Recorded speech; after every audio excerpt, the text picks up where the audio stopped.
bought a very old telescope, and let's just open and see how it is. I don't know what make or brand it is, so it's like a mystery. Let's open and see.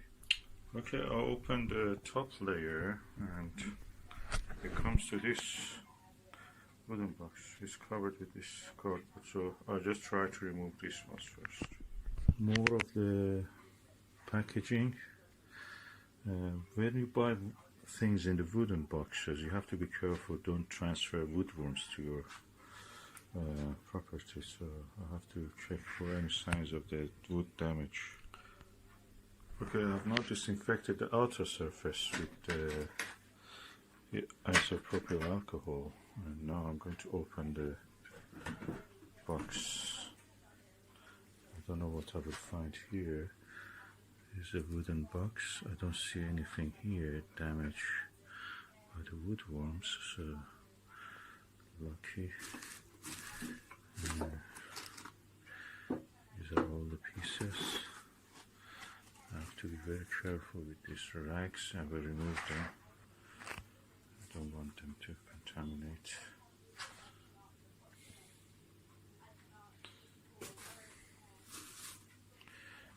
Let me just remove the rags.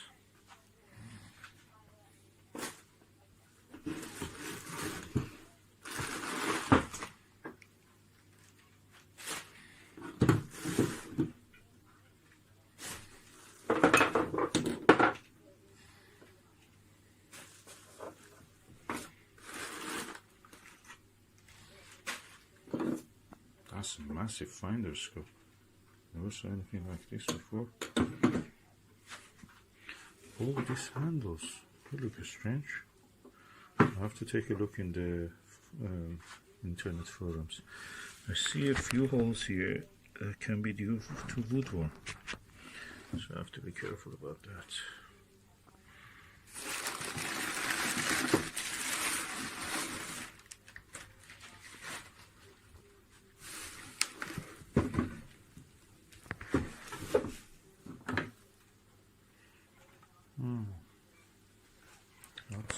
Anybody knows what is that? I have to study. What's that symbol? It looks like Mercedes-Benz or a T or a H or TH. T top part, lower part H, and a O. The whole thing like O. And Y also, reverse Y. What's this strange? Let me just remove the wrapping of the tube. Okay, I see a writing. I've disinfected most of the things. What is the writing here? HOC model number. It says model number.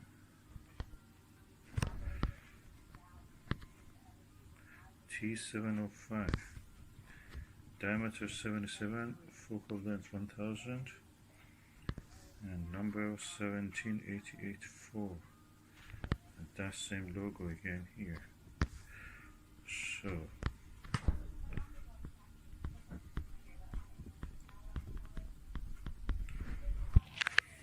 I must say I'm impressed by this. This is really big. These sachets are practically useless. They may even contain some woodworm. Just throw them away. Okay, I've now emptied everything that is here, and what I noticed is written in some letters. It's in Chinese or Japanese character, Yashio. Yashio is the name here. That's Y, and there are some numbers probably. And Yashio. What is Yashio? I have to look.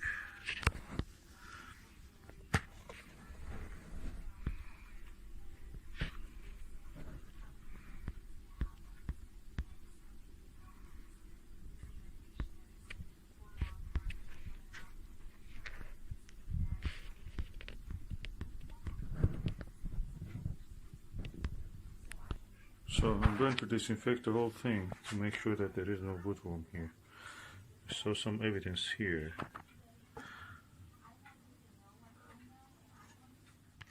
Okay, the tube rings for the scope watcher ED 72mm easily fits into this, so you fix it.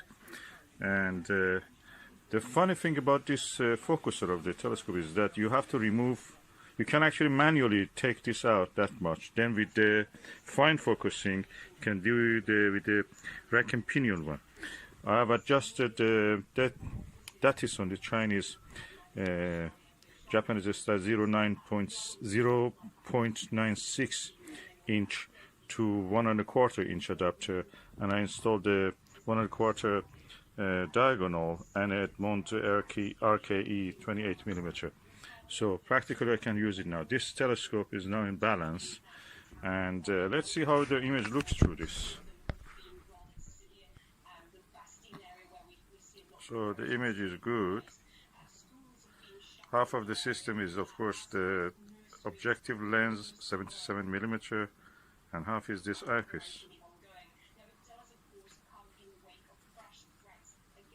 I'm not bothered to refocus it again because that's what I get. And if I try to move it, because it's on a tiny Dobsonian mount, we just move out of focus.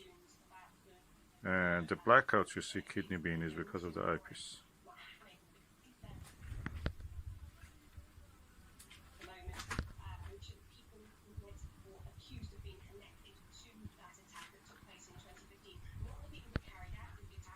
And the wind, of course, bringing those little foots into focus and out of focus by moving them.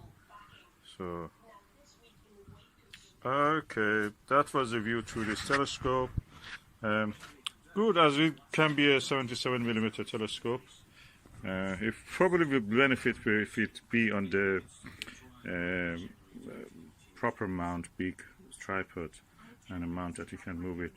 The funny thing is that the dew shield can be shifted actually back and forth around 1½ centimeter. So interesting. This is the cap, and I found that what is it is Japanese style, similar to the what it is called Swift 831. Sorry, Swift 831, which at this 1960s, mid 1960s, was built by the Takahashi. So practically this is a Takahashi.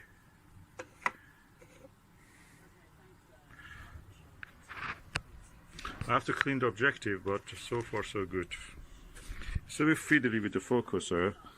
This is a nice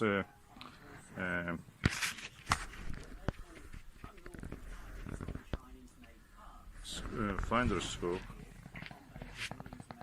quite large. It's almost like a small telescope. And so this one, HOC, is all probably is Optical Company. Hushida, I don't know, but I'll have to look at it, but the symbol is known. It's a bit fiddly, you have to move this back, then adjust with this. So imagine you have to do this in the dark.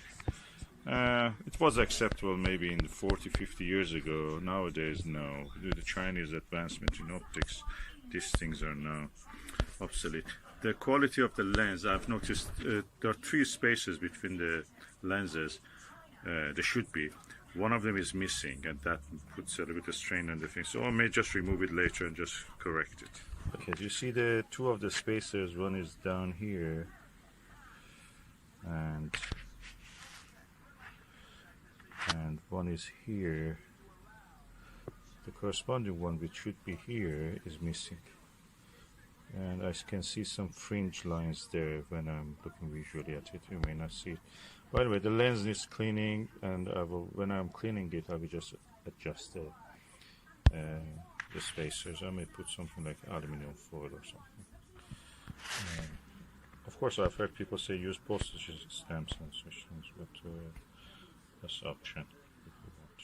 So the eyepieces I have here: 9mm, 6mm, f6mm. I never heard of this, but probably f points to the focal length. HM is a Organian modified Again, another 6mm. So it seems that the eyepieces have been exchanged and moved between two telescopes. So these ones are not the ones that comes with this, because there are three 6mm ones. Probably one of them is the original one. I think this one is the original one. And there must be a 12 and 20 or 24, 25mm. But these two are something from somewhere else. Organians are good. Most of the discoveries in the history of astronomy were made by these ones. They're very bright at the center and on axis, very nice. Off axis, a little bit distortion, but yet they're bright. So that makes them really ideal. But the eye relief and the size of the lens for cleaning is tiny, so you cannot really do that. Interesting is the size and the shape of these knobs. These are the style for the Takahashi and old Takahashi, probably I should say, or Swift also. So I can identify it now. That's Swift or clone of a Swift. The Japanese used to share a lot of the specifications with them, and in patents that they created, they share it together. They are nice. You can use it on any telescope. So I'm looking forward to use them on tripod when I have the chance. These are counterweights and other things for the other parts. I didn't see any tripod. There is no space for putting the tripod in that box, wooden box. So I suppose the tripod comes separately, or it was just optical tube assembly, like expensive items. And this is, of course, a solar viewing screen. It has been damaged by some kind of washing or abrasion, or it can be the sun has burnt it. It can be repainted and used. Okay, the hood, the dust cap, sorry, the hood, light protection hood. This is the cell holder for the lens, objective lens, and this is the whole objective lens. So I'm just going to clean this one. I'm not going to open the whole thing because I don't want to get involved too much in that without the proper tool. And that is the objective lens. I don't want to open it because it has a special tool. I can open it, but I don't want to do it now at this stage. I will just try to clean what is outside. What I noticed also is that the actual finder also had this kind of objective lens doublet once. So there have been, one of the spacers have been sliding that direction. The way to put it in is to remove, unscrew either this side or that side and slide it into here, then put it back, either this side or that side, whatever, which one you open. Of course, this way you open, you put it this way. And but it is impressive that they have the spacer for this. That's a doublet also. Means quite paid attention to detail. I'm going to clean this and just put it back where it was.